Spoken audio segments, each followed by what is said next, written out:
Today I'm joined on the show by fellow Canadian and friend of close to 10 years now, Carey Nieuwhof. Carey was kind enough to drive down to visit our studio here in Niagara Falls and record his third appearance on the Pro Church Tools show. We also recorded my third appearance on his podcast, so make sure to check that out as well. For my part, I really wanted to ask Carey about leadership, especially his best advice for younger leaders. You know, Carey's got a couple of decades on me, so what do I need to be on the lookout for? What pitfalls do I need to be making sure that I'm avoiding so that I can lead my best in the decades ahead? And if I'm being honest, some of the advice, perhaps most of it, I was not exactly trying to hear, not what I was looking for.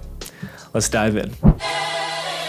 Well, hey there, and welcome to the Pro Church Tools Show. We're here to help you and your church navigate the biggest communication shift in 500 years. I'm joined not by my normal co-host who's on parental leave, but instead here in studio, fellow Canadian, author, podcaster, writer, it's Carey Nieuwhof. Yeah, filling in. I hope I do okay.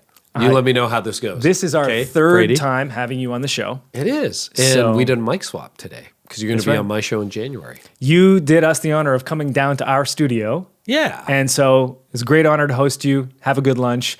And my hope for this episode, our final episode of 2023, and I really wanted to just kind of focus on leadership advice. Yeah. And keeping in mind that the people that listen to this show are mostly people around my age, a little younger, a little older. And so having someone who has been in ministry longer than us, people come to us because they want to learn about digital. Right. Digital hasn't been around that long. And so it makes sense to come to a younger person. But there are so many things that we purposefully avoid tackling on the show because we don't like to position ourselves as experts in something that we just don't have the experience in. So I've got a bunch of questions for you. Okay. Just on like, hey, this is what Brady wants to know. This is Brady's selfish hour to help his own journey in life and leadership. I love it. Okay. So my first question is, what are you most excited about right now? And it can be personal or professional. Yeah, I am really excited about this next generation of church leaders. A little alarmed, but also very excited. Alarmed because I don't see enough of them, but excited because when I get in the room with young leaders, I see hope. I get excited. They're enthusiastic, passionate, bright, digital natives, seem to really love Jesus, like in it for the right reasons. I get very excited about the next generation. And by next generation, you're referring to Gen Z? Yeah, Gen Z and younger millennials. Okay. Like very basically 35 and under, a lot of passion. And you can see, like Gen Z in particular, it's an interesting drill down because you see, like, I think it's something, and this could be wrong, somebody will fact check me, but I think it's like 4% of the US population that is Gen Z has a biblical worldview. That's a tiny splinter. But those who do are really passionate about their faith. And I think that could be great. I think the challenge is we could become completely insider focused. We can be about, well, I love Jesus. Do you love him as much as I love him? And forget about our neighbor outdoors. So I really want to make sure that, that is checked with a, passion for God that goes vertically, but also an ethic for the world that goes horizontally. It's not just, hey, those of us who left are really serious about our faith, but we're really serious about reaching the next generation. I would love to see that. I don't see a lot of data in that area, so that's a little bit of a concern. And then the overall concern is just, I don't think there's enough young leaders ready to take over from the boomers who will be retiring over the next decade. And I would love to see more and more people answer a call to ministry. Like, here's a good question. Someone asked me this recently. When was the last time you were at a church where you heard the pastor say, do any of you sense a call to ministry? Probably youth group. Yeah, I know. Like it was a decade plus, right? Yeah. And as somebody who led a church, I can't remember the last time I asked that question, and that was really convicting. Because if you're not asking the question, hey, are you thinking about ministry? Like God had to supernaturally intervene in my life for me to realize that I was called to ministry. Nobody really tapped me on the shoulder about it.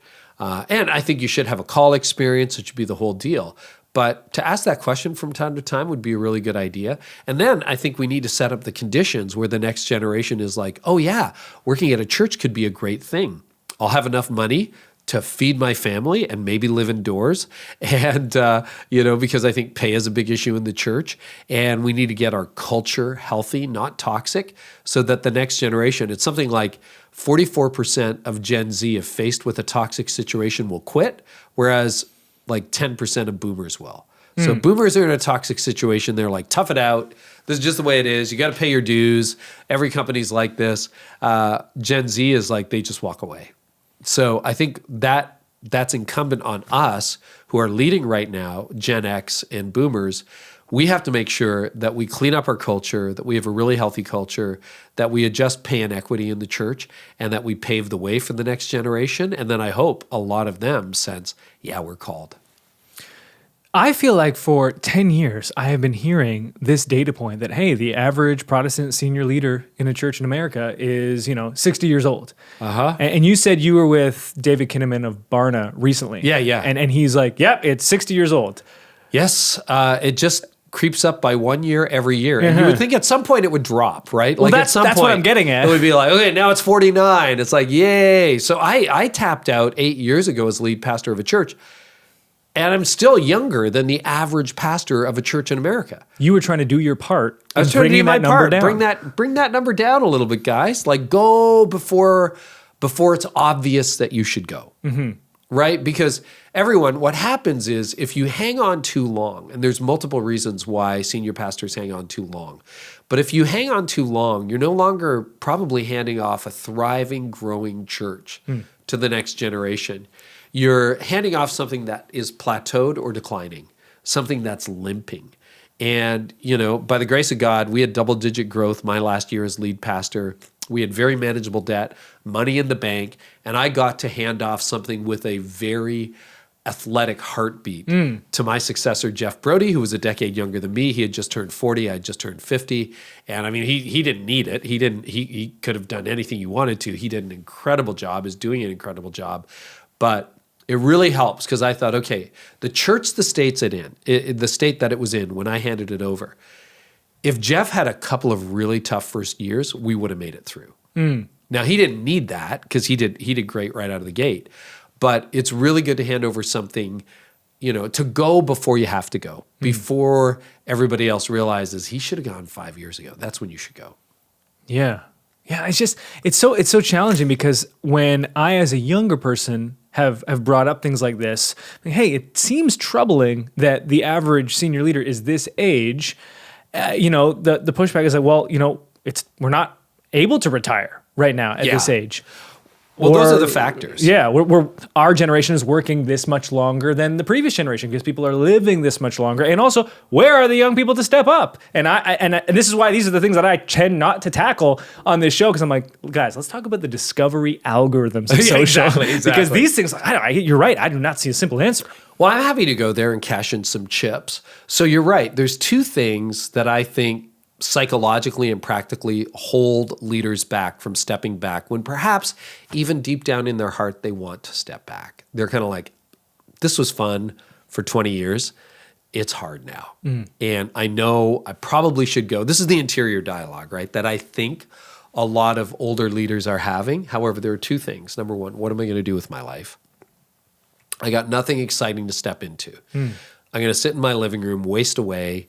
My phone isn't going to blow up anymore. People aren't going to call me anymore. People aren't going to text me. People aren't going to email me. It's a very sad future in a lot of people's mind. And you already touched on the other reason, which is financial. I need to work another 5-10 years so I can afford to retire.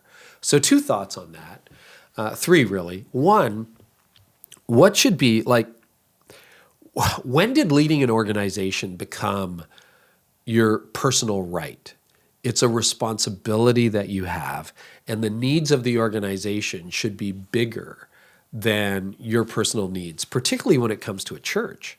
Like as a church leader, this isn't about you. This isn't about how many more years does Carey need to work until he retires. It's not about that. It's about how do we move this mission forward? And I think we all play a role in that. And many leaders overstay their welcome. So I would say if it's a financial thing, have that discussion with your board. Treat it as a financial issue, not a tenure issue.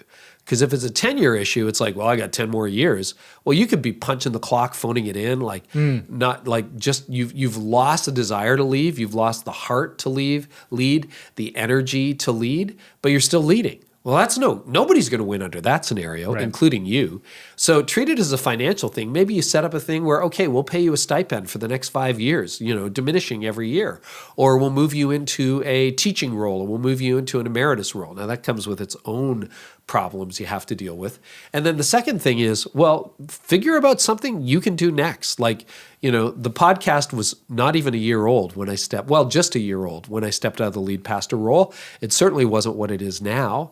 And I'd written a couple of books, but I didn't have a book income or anything like that. It was a step of faith, a leap of faith in some respects. And you know what? What I discover every time I've leapt is God provides. He provides. So I think those are the two big issues. Nothing next for me to do. This is the biggest thing I've ever led. I don't want to give it up. And number two, can't afford to retire. Those are both bad reasons to hang on to leadership in a church. Yeah, you mentioned that feeling of the phone not blowing up. Yeah. I have 3.5 best friends. One of them is 10 years older than me. The others are my contemporaries. So he's 10 years older than me. And he was reading a book this last week, and he's a pastor. He shares with me, he's like, you know what people that retire are struggling with the most? And I was like, I don't know, not enough money, it's too cold in Canada. He's like, no, they don't feel needed. Yeah. He's like, and they remember their best times as mid-30s. It's like, you're needed at work because your job is established. You're needed at home because you've got kids. You're needed by your partner. You're needed by your friends. You're needed maybe by your parents who need you to help them. He's like, and the older you get, people don't need you anymore. And you feel lonely and isolated. And I was like, I had never considered that type of phenomenon and place of being, because I feel like everyone needs something from me at any point of the day, whether it be kids or employees or partners or friends or family.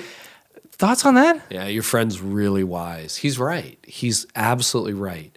I was introduced last year. He got to interview him on my podcast, but Arthur Brooks. He wrote a book last year called From Strength to Strength. And it was just a small section near the end that just stopped me in my tracks. And I probably talk about it way too much. But he makes the distinction between real friends and deal friends. Deal friends are work colleagues you have. So it's interesting. You said 3.5 friends. I got to figure out the half in a minute. He just lives so far away. I don't get to see him. Oh, he lives so far enough. away. Okay, there you go. So you got 3.5, 4 friends, right? He says most CEOs, most senior leaders, most of us in leadership, we have deal friends. And the deal friends are all the people that work for you, you work for them, they're on your board, they're associates, they're colleagues, etc. And right now, you provide a really useful service to them, right? Your DMs do blow up from time to time. You get a lot of email, you get a lot of text messages because you're the man. I have a friend my age who stepped back from leading a mega church for 20 years. And we still stay in touch. We're good friends. But he said to me, the biggest shock to him after he'd given almost 20 years of his life to serving these people is the day after he resigned, he had no messages from anybody. In the first week, there were 3. It used to be 3 an hour. Now it's 3 a week. And he says, I thought these people were my friends. And what's really confusing to a lot of us in leadership is we think we have these friends, but they're deal friends, they're not real friends. And Arthur Brooks has a definition of real friends that I think is beautiful. A real friend is useless, but not worthless. Useless, as in I had a dinner last night with some real friends, and they're kind of useless to me. I'm not their pastor anymore. I don't lead their church. I can't really, a couple of them are doctors. I can't help them get ahead. I know nothing about medicine, other than what I know from being alive for this long. So I can't really help them, and they can't really help me. They're not writers. They're not, they're not podcasters. They're not, well, one of them is, but, in a very different sphere. But we're friends. Who are the people who are going to be, who can come into your house and just not knock and sort of collapse in your kitchen and just be your friend? Those are your real friends. So I realized around the time I went from 3,500 people who called me their pastor, and reduce that down. I realize now, 8 years after exiting that role, out of 3,500 people, you know how many friends I have at Connexus? 3. Oof. Now that sounds terrible, but it's actually beautiful. There were 3 wonderful friends. And the British evolutionary psychologist, Robin Dunbar, says that most people only have the capacity for 3 to 5 friends. That's it. Nice. 3.5. Let's go. 3.5. 3 to 5. And this is your inner circle. These are the people who know you inside and out, who know your kids' names, know what they're struggling with, know who's, potty training or teething or whatever that is, what grades they are in school. They just know you. And when you pick up, you just pick up from where you left off. And then you obviously need more than that, but he caps the number out at 150. Yeah. That most people, you have your really close friends, then you have your good friends, then you have some friends, then you have some acquaintances, colleagues, and it caps out at about 150. So we live in this universe where you can have 5,000 friends or followers on social media, or 90,000, and they all think you're their friend, but they're not really your friend. And the moment you stop doing pro-church tools, 99.9% of those people go away. Yeah. And you're down to your handful of people. So the fact that I emerged out of that with 3 treasured friendships is beautiful, because I have a couple of other friendships as well that are really meaningful to me. But that's what a lot, and you read that stat, it's been around for years. 6 months after a CEO retires, disproportionate number of them have a heart attack and die. Oh, gosh. That's just like broken hearts. It's like, I have no purpose. I have no meaning. So I'm taking active steps to guard against that as I close out my 50s and head into my 60s and beyond. I think it's such a good reminder at the end of the year for anyone that's in my era of life, because life just feels so busy. It feels full. I don't like using the word busy. My life feels very full right now. Sure. There's very little. It's a choice. There's very little that I would consider like, this is just, why am I doing this? Yeah. It feels very full. But it's so foreign, this idea to me, that like I would look at my phone and go like, I wonder if anyone's going to call. Like the thought that you could get to a stage in your life where you don't feel needed, because if anything, I'm just like, I just need just a little bit, a little more space, just a little bit more. I think about my dad. My mom passed away from cancer 5 years ago. He retired in the same year, and guess what happened? A global pandemic that year.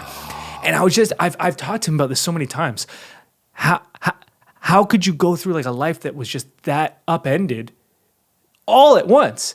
And he's remarried this amazing woman, and we're so glad to have her in our family. He's traveling now, and like, which he always wanted to do but couldn't with mom when she was sick, and so he's come out of that in a really healthy way.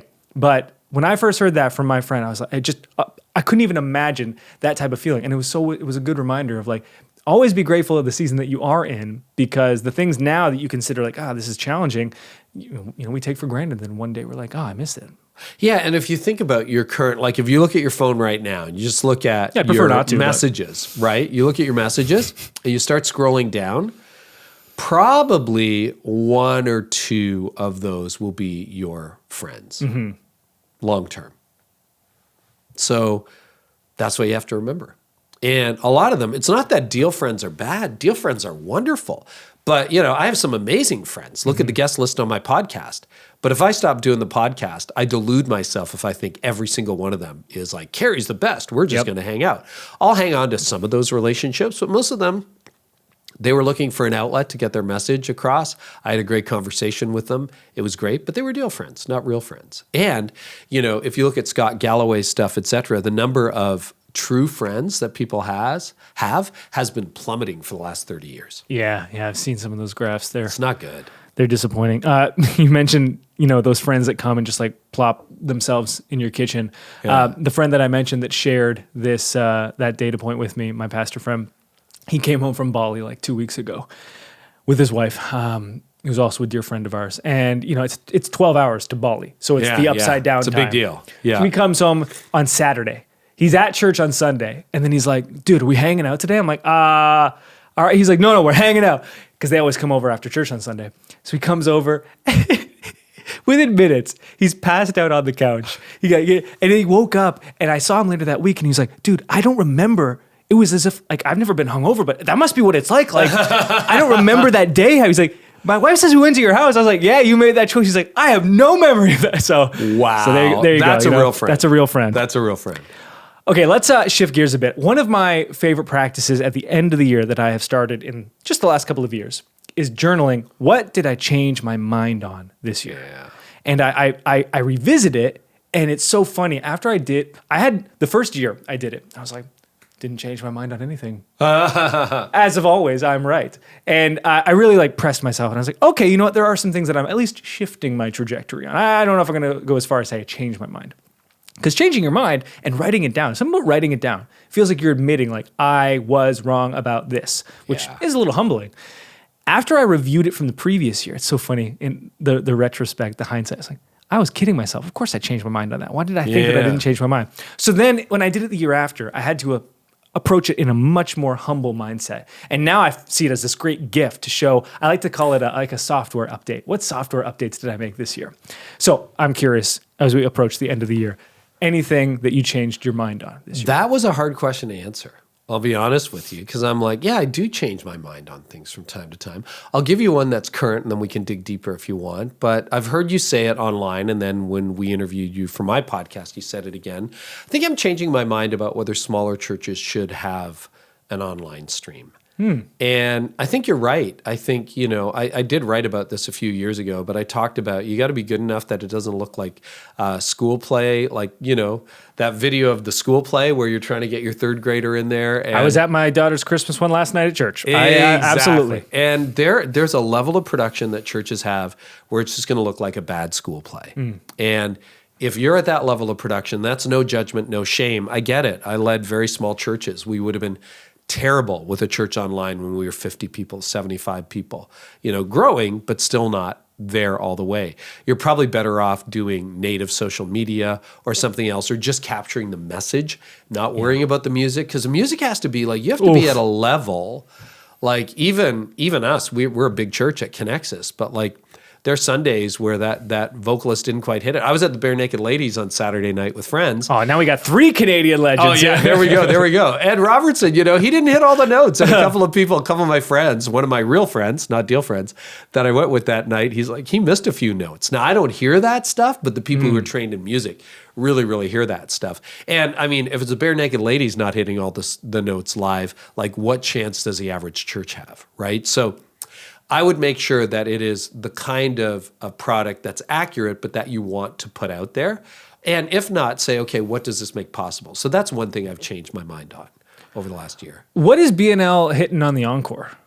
Oh, you know what? I was kind of happy. They did, so their last 2 songs were 1 week. Yeah. And of course, they don't have Stephen Page anymore because he left 15 years ago or so. But their final song was The Apartment. The Old Apartment. Oh, I don't know that one. Oh, it's great. I was like, I hope they do The Old Apartment. It was one of their first songs from Gordon when you were in diapers. Oh, and I've listened through Gordon. My dad had all the BNL. Yeah, was it CDs. in Gordon? I think it was it's an early song. But welcome to the old apartment. And surely it's probably one of their most famous ones if they're doing it last. So the fact that I don't know it is an indictment on me, not them, of course. Yeah, it was great. I'm like, okay, got what I came for. Thank you so much. Yeah, that would be good. But they did a lot of new stuff. Oh, Some okay. of their new stuff's good, but like, and then half the band left, like half the vocalists left, and so they can't do all of his songs. So, it's it was fun. One of the things that they have marked in my mind is, their famous song, If I Had $1 Million. Yeah. And growing up, you're like, $1 million. And now it's like, man, if I want to buy a house. Like, okay, you know what? That's what I thought. Because I thought, is he going to, because they were doing some improv. Just for inflation. And if I had $1 million, I'd buy a house. Yeah. Because you're right. When that song came out, it was like $1 million. You are going to get that limo and you're going to have unlimited craft dinner. And now it's like, well, good. You can buy a small 3-bedroom house in the suburbs. Yeah. Because you're not living in the city. That's for sure. Exactly. Crazy. Oh man, yeah. Changing your mind. That sparked so many different things for me. Okay, let's keep going. How do you escape or unwind? That one came to me very hard and too late in life because I didn't escape or unwind. 2 ways. Number one, really starting to deeply value solitude. The older I get, almost this summer, we went to this ranch in Montana for a wedding. And the bride and groom gave us this cabin that was pretty secluded. And I'm like, maybe I like seclusion. Like it was so great because, you know, you and I both run online companies. We're on our phones all day. We're on our devices all day. We're behind cameras all day, et cetera, et cetera. But I had my laptop with me, and the Wi-Fi was okay. But to just be in nature and to be secluded and not see people, I think that does something for your soul. And even yesterday, you know, I did come back from Dallas. Before that, I had a day of filming. Before that was my son's destination wedding. Now I'm driving down to Niagara Falls, right? So for my age and stage, that's a pretty hectic pace. But like I had a couple hours before we hosted a dinner party yesterday where it was just quiet enough that I almost got bored. And I'm like, that's beautiful. And before, I was so uncomfortable with myself as a young leader that if I got into that quiet, secluded state, I would just put some music on or try to divert my attention to something else. And now I'm really finding, you know, spiritual renewal, personal renewal. Sometimes I think I'm really tired, like, I need a nap. And then I sit down and I'm just quiet. And I can almost feel my battery level go like all the way up, right? So I'm really valuing solitude. The other thing is I'm learning how to be unproductive. How do I create a company that doesn't need me? Yeah, If you could just like stop calling me out with every answer you've given so far, like I'd appreciate it. Well, what's driving that, right? I had a great conversation a few years ago with Gordon MacDonald, you know, the writer. He's in his 80s now. Okay. But years ago, he wrote a book where he talked about being driven versus being called. And his material was so great, but I was a driven leader. What was I running away from? I was running away from a fear that I wouldn't be significant, a fear that my voice wouldn't be heard. And that ran me, you know, running at that pace ran me directly into a brick wall that was called burnout. And that happened 18 years ago. So I got through that, but on the other side, and partly through the silence and the solitude, I've really come to see that some of my drive is healthy and some of my drive is unhealthy, and it needs to be redeemed. So, you know, that's a process that I'm working through on a daily basis because I am ambitious. And sometimes I become a little bit too ambitious for the wrong reasons. Then other times I overcorrect and I'm not driven enough. And then I'm like, all right, well, I got to do something with my life. So, you know, it's that tension for me. But I really, I'm trying to think. A friend of mine put it in really good language, but it was something like this. You feel like you have to justify and earn everything in life, which of course is contrary to the gospel. That's not true.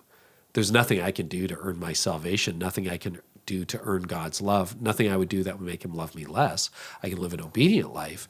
So I'm learning. I have two boys. They're 31 and 27. You met Sam today at lunch, 27-year-old. And the older one's really been on me about learning how to relax. So a few years ago, I went to an all-inclusive for Christmas. And I was so uncomfortable the first few days. It was like, this is what people do. They just sit around and do what? Nothing all day. And I've come to really enjoy that. Now, by day 5, I'm ready to get back to work and everything. But you know, what am I trying to earn? What am I trying to do? And my ministry should come out of the overflow. And what happens if I run too hard? And the good news is, this is the last travel thing I have until after Christmas. Oh, thank you, And it was Lord. only 2 hours. But I'm going to go home tonight. I'll have a hot tub with my wife. We'll have a nice dinner together. I'll have a normal work day for the next couple of weeks, and then Christmas comes, et cetera, et cetera. So I know that the busy season that I'm in right now has an end date on my calendar. But I looked at January in light of how I'm feeling now. And I called my assistant on the way down, and we're probably going to back out of an event that I had said yes to, in part because the flights are almost impossible, but also because I don't want to start off the year running at this pace. I want to come from a place where I'm grounded and calm, because that's when I think the ideas really start to flow. And also, you know, God doesn't need me to be tired. You can only give what you've got. And if I don't come with a full cup, and my cup isn't empty, but it's lower right now, but I can also see tomorrow it'll refill, the next day it'll refill, and by the weekend I'll be 100%. So when you say seclusion, like I can listen to a podcast though? Nope. Oh God, that was what I was. Oh yeah, I had dinner last night with a New York Times bestselling author, I won't say who, And she had just come back from 3 days at a silent retreat. Oh, I've heard about those. At a Benedictine monastery. And so the dinner conversation was all about, well, what was that like? Really uncomfortable for a day or two, and next year she's going back for 5. I think I need to do that. That does sound right. Like this is torture, this is torture, this is torture. Oh, this is life-giving. Yeah, exactly. So, I mean, what is the most comfortable? I mean, it's not a fair question because you have a 1-year-old and an 8-year-old, right, Yeah. Brady? So, what is the most comfortable you would be? Like here we are in your office. There's no one else here. If you were just here off your devices with no one to interrupt you, how long do you think you could go? I mean, is it a challenge? Because if it's a It's a challenge, challenge. then I'm like, oh, suddenly, like... No, this is you just resting secure in God's love. well, I can tell you what normally happens. Yeah. You will leave here, and as soon as you're gone, I will put my podcast back in. Yep. And I felt like I made some bit of breakthrough here this year because I started doing these daily walks, about 5 kilometers every day, walks. And I'm pretty confident that at least 50% of my good ideas this year came on those walks. Oh. And it's just because it's unstructured time. Yeah. But it's scheduled unstructured time. And when you consistently have that unstructured time, it starts to unearth all these great ideas. And I was like, oh, wow, I thought that making this time would make me less productive. And yet, ironically, it's so much like this often, it made me that much more productive. Right, which is good. So there's science behind that. They actually show that your brain is working in the subconscious when you're walking. And actually, Nietzsche knew this 150 years ago. I think he famously said, there is no good thinking without walking. And so you look at some of the sages over the centuries, and they would walk for miles, in part out of necessity. You're on a horse or you're walking, right? So I think there's something to that. And no AirPods, no music, like you're just walking? No, almost always AirPods. Almost always. And what are you listening to? It's audiobooks. That's the only time I listen to audiobooks. Okay, so you're getting that. But if you just actually put your mind and let it wander. I did it once, yeah. How did that go? It was pretty fine. I was so burnt out that even I was like, I don't want to listen to anything right now. Yeah. I just need silence. So I've gone too far when I'm craving it and not doing it as a discipline. Yeah. Well, it would be something just to try it without, because I'm like you, I will fill the airspace still to this day. It's an audiobook I haven't finished. It's a podcast I want to listen to. It's music that, I really love, that kind of thing, because I've always been big into music. But yeah, sometimes it's good just to be still. I mean, be still and know that I'm God, right? It's not new. But I also resonate with what you were saying about the unproductive hours as this new thing that's happened lately. And this isn't meant to be therapy hour with Brady, but it kind of was. That's all right.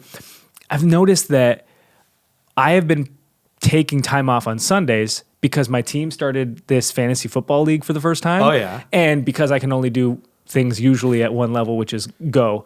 I'm like all in. And as of yet, undefeated. But it's just a side note. It's a side note. But, I've really been enjoying that, and it's become this recreational time where I'm not working.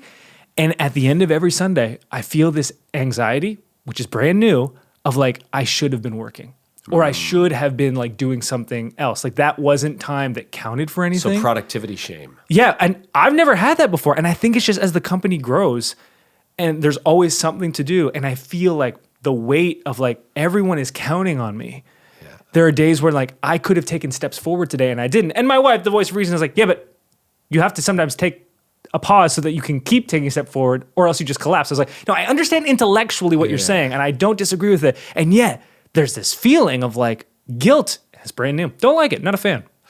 Wow. So productivity shame is a real phenomena. I mean, you can read about it, and it's this whole idea that you only have value if you're producing. And the people listening to podcasts like this, number one, self-selected, because who listens to podcasts? Driven people, entrepreneurial people, et cetera, people who want to get an edge and get ahead. And I suffered from productivity shame too. And you know what I do? This is going to sound really cheesy and hokey, but particularly in the nice seasons, we have a nice backyard. We have a half acre. I manicure some of it to a T, and then the rest I let go fallow. And so we get wildflowers and all this thing. And sometimes I'll just be looking, and I'm like, there's a flower that bloomed, and if I didn't see it, nobody else would see it. And you know what? I'm going to get emotional on that. That's powerful. It lived its God-given purpose. Jesus said, look at the birds of the field, or look at the flowers of the field, look at the birds of the air. You know, I have a bird feeder in my backyard. And there are birds that I'll never see at that feeder, and they're doing exactly what God designed them to do. Or sometimes we'll be on the road, we'll go to this amazing hike, and you see these rocks and trees, and you're like, wow, I don't know whether a human has ever seen them or anyone noticed. I love thinking about that. How many humans have stepped right here? Right, but you love it because it's productive and first, and I just climbed that mountain. No, I think I like it because it's... Gotcha. Right? And I love that stuff too. Listen, we are cut from the same cloth. All right? That's why I like you. I'm cut from the same cloth, but I also have a generation on you. Yeah. And what I'm realizing is, okay, because we're like reinsuring me right now to make sure if anything happens to me in my 50s, my wife and kids are cared for to a great level, et cetera. So, you know, I just did this insurance test, et cetera, et cetera. But the reality is, if something happened to me that I couldn't, because at the end of the day, I have no actual skills. I just think, right? So I could like lose an arm or not be able to walk and still do my job. But if I got hit on the head and couldn't think anymore, and I couldn't interview or write books or produce content, then I, quote, have no value and couldn't do what I do. And that's what the insurance is for. But does that mean I don't have any value? No. It's a deep question. No. But, I mean, I don't know if I would believe that about myself. Exactly. No one would say that. Like, if you asked me about you, of course not, Carey. No, of course you still have value. But if you then took that from me, I would feel pretty bad about me. And I would have the same struggle. And then I would have to go back and maybe get someone to take me out into the forest, if I could remember, and look at one of those little flowers or look at a bird that maybe no human had saw and say, oh, you did exactly what you were created to do. You were there for the glory of God. And listen, this is really easy for me to say. Things are still up and to the right. Things are growing. I'm productive, but that's what I'm working on. And right now it's a thought exercise that gets, put into real life when I'm off or when I'm down. But like I have been taking more Sabbaths than I ever have in my life because my problem is I take it you love your work, don't you? Yeah, I love my work. I love it. And when people are like, when are you going to retire? It's like, why would I retire? This is amazing. Money notwithstanding, this is fantastic. I love doing it. And so it's very easy on a Saturday morning to pull open the laptop and start draft one of this new thing that I want to do. But that's not good. It's not good. And so I'm learning to be unproductive. Okay. Good word. I mean, maybe something along those lines. When I started doing this walk, there was this, and I've talked about this on the show, there's this one house on the walk that has chickens. And most days they let out the chickens. And I walk, and the chickens are they're out of the coop, and they could just walk onto the street, as sometimes they do. And I wave at the chickens. And this year, when all the flowers came out this year, this is so like hokey, I guess, but I would just wave at the flowers. That's awesome. As they were blooming. I was like, hi, flowers. Hi, flowers. That's great. I love that, man. I just feel driving by, oh, that guy's waving at chickens again. Oh, gosh. Okay. Wanted to move to the arena of marriage. What practices or rhythms have been most nurturing to your marriage? Oh my, yeah. My wife wrote a book about it, so you can read about it. It's called Before You Split. So that's not all about us. She was a divorce attorney for a number of years, but yeah, we had a really rough patch in our marriage, and not every day is a great day for us still. But we've been married for 33 years, so rhythms and things that have really helped. Number one, learning to listen. I'm used to being large and in charge. That's just my personality. And I've only ever really been a senior leader. Once I graduated school, I went directly into you've ever only really been a CEO, right? An owner.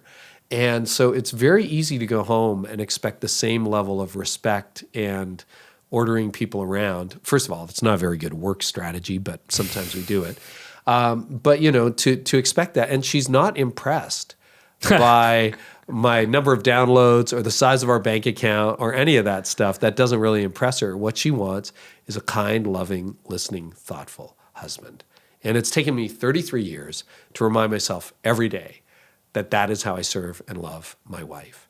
And so, yesterday I asked her, how can I be kind to you today? And what does that look like? So I'm still learning that because I can be impulsive. I'm an Enneagram 8. I can be demanding. I can be difficult. When I'm tired, I get grumpy. And when I have margin, I'm a lot better. You know, you're at your most kind when you have the most margin in your life. So that's one of the reasons I carve out margin too. I'm a better leader when I come back, a better husband, better father when I have margin. But I would say things that have been really good. So at your stage of life and marriage, I was talking about this with friends last week who are much younger, your stage. And we always took at least 1 or 2 nights away without the kids every year. And that was great. And by the time our kids were 10, a lot of our friends were saying, yeah, we've been away for a decade without the kids. And what that did for us is it allowed us to have real conversations with each other, to really decompress. And sometimes it really was 48 hours, but it was really, really good because the time, like your 8-year-old is going to be 16 in just 8 years. You'll barely be 40. Yeah. And you're going to be like, she's driving off? Like, are you kidding?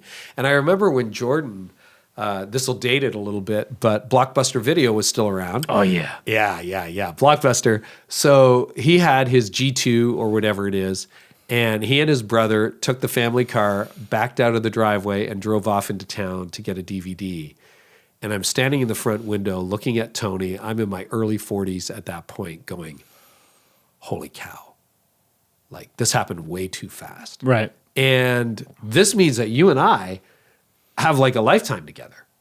Like, I thought I'd be 80 or 90 by the time the kids left home. I guess I didn't do the math well. Yeah, that's always what it feels like. Yeah, it feels like I'm going to be so old, like I'll basically be waiting for my coffin to arrive. And the reality is that was like 15 years ago.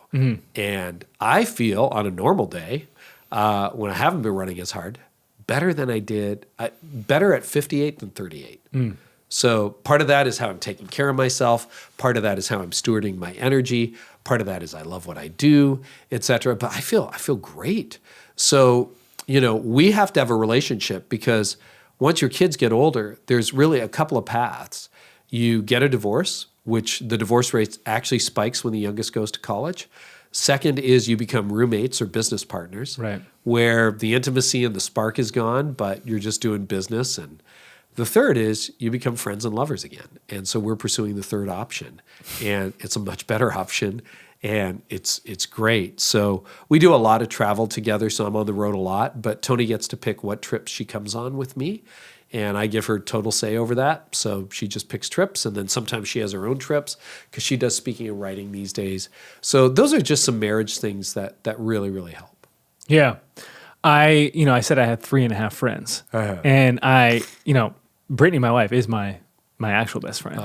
And it's weird because we live in a place where when we get together with people that live physically close to us, I'd see the dynamics in their marriages, and it's very strange to me because I had an amazing mom and dad to look up to who loved each other very much. And I've talked about this before also on the show, but I don't know a single person that's actually ever been divorced. Wow. Like, I don't know anyone. That's really cool. So I have so many good examples. And so when I see like the opposite, it's the business relationship. And maybe it's because where we live, it's like, oh, it's doctor, it's lawyer. It's like, and maybe it's just like these high achieving people that they don't see each other much. And maybe you just lose the spark over time. It's family, it's money. I don't know. Or they're putting down each other in public and that kind of stuff. Okay, well, that one is very obviously weird. And I see that too, and strange. But it always just reminds me how grateful I am. But then, it's just the stress of young kids, and you just always I just want the best for her, Yeah. Well, that's a good heart. That's a really good heart. And I think you've got, how many years you've been married now? 11. 11, yeah. So 11 in, it sounds like it's going well. And you've got, my parents will be 60 years next year. Isn't that crazy? That's amazing. Yeah. 60. Yeah. We got to figure out a way to celebrate that. Yeah, seriously. And then the other thing that's really big is accepting your partner for who she is or he is, not wanting to change them. And, being a control freak and not very healthy, I often wanted to change Tony a lot. And what I realized, God has given me a gift in who she is. And she's wonderful. I mean, just last week in Dallas, she came with me to that conference. I've done the conference before solo, and she was able to go this year. And so we went together. And one of the guys who booked me, he said, well, you're a maybe for next year. Tony's a definitely. I'm like, yeah, that's usually how people react once they meet her, which is great. And I love that. She's incredible. So I'm very grateful to be her husband. and realized that really probably the currency that we need to trade for the next 20, 30 years is kindness. She's very kind to me. I need to be kind to her, and just really support her. And, not that she needs it, but she appreciates it. Okay, final category to hit on. You've mentioned a couple times in this conversation taking care of yourself. Yeah. One of the favorite books that I read this year is Peter Attia's Outlive. Oh, yeah. And the book is dedicated to, hey, the final couple decades of your life, we want them to be like as full of vitality and longevity as possible. Hey, you're going to live to probably this much, but don't let that final quarter century be like chronic pain and feeling unwell and just like a grind and struggle. And it's great because the whole book is like, here's how to achieve that now. Like, oh, great. A project that I'll never achieve until I'm dead? Praise God. What have you changed about your own life? It sounds like maybe in the past you weren't taking care of yourself as well. And what does that look like now at your age? A bunch. And Tony read Peter Attia's book, loved it. So I don't know whether I'm going to repeat anything he said or whatever. Biggest change I made after I burned out was I started to prioritize sleep. And I am like crazy about the level of sleep. That's why I told you I didn't sleep well last night. I don't know why. Maybe I had too much caffeine. Maybe it was just, I don't know what it was. It just was one of those freak nights. But generally I got my Oura Ring. I've got my Apple Watch. I'm tracking it 2 different ways. I'm crazy right down to the temperature, what time I go to bed. Really try to maximize it, mattress, pillow fit, all that stuff. Because if you're spending... You got the 8 sleep pod? Almost. I want to get it. Every time I'm like, not quite yet. Do you have it? Changed my life, yeah. Really? Yeah. What's your temperature? I'm pretty chilly, but we don't have great circulation in the upstairs. And so it was either like redo all the ducts or get a second air conditioning unit, second furnace, or get the pod. And it's been a game changer. In the summer, Oh, yeah. See, I'm waiting for the summer now. Because right now in the winter, there's you're no problem at all. Easy. But in the summer, that's always a challenge because we're on the top floor as well, and we have a southern exposure over the lake, so we get sun all day, and it just gets too hot. And there's always, I don't know if you find this with Brittany, but with Tony, there's a 2 or 3 degree temperature difference always between us. It's a good reason that the 8 sleep pod can go two sides. Honestly, if we just moved it, if I was like 66 and she was 67 and happy, it would be worth all the money. Yeah. 100%. Yes. The biggest challenge when she's on the road with me is what temperature are we going to set this hotel room at? Yeah. So anyway, I like it cold. She likes it hotter. And, obviously I have more insulation than she does. Right. She's pretty petite. So anyway, yeah, I've done that, like sleep, really prioritizing it right down to temperature and everything. And we will be getting the 8 pod. What did they call it? Sleep 8? 8 sleep, yeah. 8 sleep, thank you. I got it backwards. So we'll be getting that. Other things, definitely paying attention to, at 58, it's shocking. Every year, people stop doing things. It's like, oh, we don't go skiing anymore. Oh, yeah, we don't go water skiing anymore. Oh, yeah, I don't really swim anymore. Oh, yeah, I don't really go for long walks anymore. Is that code for like, I was forced to stop by my body? Yeah. It's like loss of mobility or desire or interest. So one of the things is I want to learn to do something new every year. And I hired a personal trainer about 18 months ago. I've lost 20 pounds. I got 10 to go. Just this week, one of the projects at night is putting a weight room in. I've been doing body weight training, but got some dumbbells and just a nice bench, and I'll be doing some more training with weights. So part of that, and I said to him, look, I'm not trying to win a beach bod competition at my age, not trying to impress anybody. I just want to be healthy and feel healthy. And if I ever have grandchildren, we don't, I want to play on the floor with them. Right. So that's my goal, is to increase my agility and my mobility as I get older, not to lose it. And it goes fast. Your 50s are your decade where everything catches up with you. Because you can cheat your nutrition in your 20s. You don't even know. You can have Big Macs for whatever. You don't put on a pound. You feel great. Maybe you don't feel great, but you don't really notice it, right? You feel fine the next day. You feel fine the next day. And like in your 50s, it all catches up to you. That's true financially. If you made bad decisions, right? That's what James Clear says. Time compounds whatever you feed it. So if you start saving in your 20s, your 50s are going to be great. If you start racking up debt in your 20s, your 50s are going to be miserable. And I always thought all the problems just worked out eventually. And I had a friend of mine, Lane, when I turned 50, he said to me, he's in Atlanta, and he says to me, Carey, your 50s are going to be a fantastic decade. And I said, how do you know that? Like, you're not a prophet. You're not a biblical prophet. How do you know that? They could be a train wreck. And I'm 80% of the way through my 50s now. He was right. And the reason he said it, he said, you did all the hard work, the emotional work, the counseling, Right. the like, get your life in order in your 30s and 40s. Your 50s, you're going to reap the benefits of it. And he's right. So I would say, how else am I taking care of myself? We talked about it. Time off, downtime, rest, trying to cap my work at 40, 45 hours a week, travel notwithstanding, trying to find that optimal balance I wrote about in my last book, At Your Best, where, you're bringing all your best energy to work, and I've got lots of energy left over for home, friendships, children, the whole deal. So those are some things I'm doing to improve me. And then, another thing, I haven't changed my mind on it this year, but it's a new practice, a renewed practice, is reading. I found I was so ADD. I'm probably ADD by nature. And I've been on my devices for so long that I was finding my ability to even read a single page in a book was diminishing. I was skim reading, not really paying attention. So starting in July, I said, I'm going to start reading books again, like for real, make myself. And at first it was 3 pages was all I could do. Well, now I can read for 2 hours, no problem. But teaching myself while listening to a podcast. No. Oh, okay. No, that's got to be a quiet room, maybe with some good music on in the background. Oh, so music in the background's fine, but not a podcast. I've my kids, could you do homework watching TV when you were growing up? Yeah. Yeah, my kids could. And I'm like, as soon as there's another voice, I'm distracted. Yeah. When I'm at a restaurant, this is what I do. I put myself facing the wall so I don't get distracted by people walking in. Yeah. And at the furthest from other people I possibly can if I have choice of table, because if I hear another conversation, I'll get looped into it. I have very good hearing. So anyway, those are just things that I do.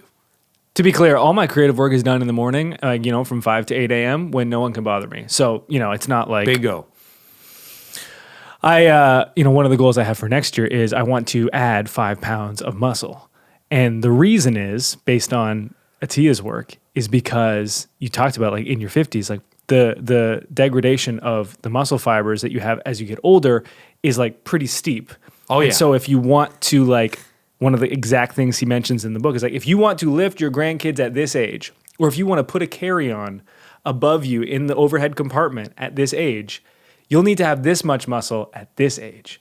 Wow. So again, if you don't now, then you have to get to here if you're at this age, or you have to get to here at this age, because it's like everything is going to start going down. And it's fascinating because you mentioned compounding. I have like multiple tattoos of compounding. Like one is like a potted plant with a tiny little one sprig coming out of it. And in the shadow of this plant is this giant plant. And it's just, everything starts small and grows big. And when you think about that in finances, but even when you think about it, like a good choice made today is going to compound in this marriage, relationships, talk about longevity and friendships. The fitness element is like opposite compounding. Like you have to store up a bunch now because you cannot fight like death and like things go down. And when it quantified it for me in that way, like, I'm not trying to add 5 pounds so like, I can flex just a little bit more. It's because like just mobility wise and motor skills wise, like I want to be able to do X, Y, and Z at this age. It's a noble goal. And I'll tell you, it's amazing how when you get to my stage, and again, I'm in my 50s, not in my 80s. But like people have trouble getting up from a chair after dinner or sitting down, or like we're boaters. So getting on the boat, they need assistance. Every summer, I'm like, I want to jump like I'm 21 from the dock into the boat. And actually, since I've taken my fitness more seriously, I've been paying attention to it since I turned 40. But this latest stage is probably the best I've done with like hiring a trainer and all this stuff. But, I've definitely reversed some balance issues. Like, for example, can you tie your shoes on one foot while you're standing without leaning against something? Or can you just stand to tie your shoes? It's a great question. A lot of people, I got to sit down. So now I can do that. Right. I can do that. I can tie my shoes without having to sit down or lean on something. So, that stuff's really important. The ability to get off a floor unassisted. That was one of the ones in the book. Was it? Really? Yeah. What did he have to say about it? Specifically, can you get up with just one arm? Or how about no arms? That's what I'm at. There you go. I went from 2 arms to no arms now. I can just pull myself up. Yeah. No problem. And, those are things like when I'm done my squats or my push-ups or my lunges or that kind of thing, I'll just make sure, okay, you're getting up without using your hands now. Mm-hmm. But otherwise, like there was a guy at the lounge in Chicago. He wasn't that old. He was maybe 70. He fell off the escalator coming down and like could not get up. I helped him up. I think they got a medic for him, et cetera, et cetera. But it's like, oh, that comes fast, man. Yeah. So what were some other tests that Atia had? Well, he mentioned specifically to that person falling, said that people are often hurting themselves coming down off something. It's not the step up, it's the step down that you're not able to withstand. But yeah, the getting off with one hand, the overhead compartment, he basically calls it the centenarian decathlon. So you outline 10 things that you want to be able to do at that age. And then you're working towards that. So centenarian is 100. He's like, it's not about getting to 100. It's about like, just, it's a far off time. So one of his is he's a bow hunter. So he's like, I want to be able to pull back a bow of this much weight. He's like, okay, so to do that at 80 or at 100, if I go, okay, minus, I'd have to do this much today. Am I able to do that? Am I not able to do that? Wow. And so when he has his patients, he said, hey, do you want to be able to hold your grandkids at this age? Like, yeah, I do. He's like, well, guess what? You're not able to because right now you can't do this, this, and this, which are the prerequisites minimum to be able to do that at that age. And it's so sobering for everyone because it's not this abstract thing like, hey, avoid heart disease. Yeah, I want to do that, but like, how what do you is do that? Right? Oh, it's this blood marker. It's this biomarker. It's, hey, here's a very simple thing. This is what the pace of everyone degrades over time. So if you can't do this now, you can't do this then. So you're behind. It's okay. Let's catch up. Wow. Okay, maybe I will read that book. One of my favorites. Incredible. Speaking of books, please share with us yours. Oh, yeah. I wrote one a couple of years ago called At Your Best. And it's about how to get time, energy, and priorities working in your favor. Actually, I'm doing, I'll see if leaders want to join for this one. January, I'm doing a 30-day boot camp where I will show you exactly, we've trained over 50,000 leaders on this, how to get more done in less time at work and have said time off and time with your family and proper rest and all of the above. Like you can do more in less. So it's what I learned on the other side of a burnout. And we've been able to share it with leaders around the world. And what I discovered, this was the big surprise, is it works for pretty much everybody, from commercial real estate people in New York City to pastors to stay-at-home moms to entrepreneurs to you name it. The system seems to work. So you can go to Highly Productive 2020 or Productive 2024, I think is the URL. Productive 2024. Very nice. And maybe it's Highly Productive. I should know. My team puts all that stuff up. Anyway, it'll be on social. It'll be on social. On the website. It's called At Your Best is the book, and we're going to be walking people through it. So if you want to leverage that, I'd love to see you in the Highly Productive Leader Challenge for 2024. And then the podcast. I mean, you got podcast listeners here if they want to go. If they're not already listening. Carey Nieuwhof Leadership Podcast. So we're going to have some great guests in 2024. Brady Shear, did you know he's coming on the podcast? Wow. Pretty amazing, right? Craig Groeschel. We've had James Clear. We've had Simon Sinek. We've had Adam Grant. We've had Susan Cain. And lots of pastors on the podcast as well. Outstanding. Well, thanks for being here. It's great to have to spend some time together again. Great to hang out today, Brady. Thank you. And thank you for your time, attention, and trust, everyone. We will talk to you real soon. That was energizing, man. Yeah? Yeah. Oh, great. That was really good. Oh, I'm so glad. I really enjoyed it. You're a great interviewer. Oh, well, I had a great time, man. This was so fun. So fun. Thank you. Thank you. So, what do you think? Do I have a shot at beating traffic? No, you're screwed.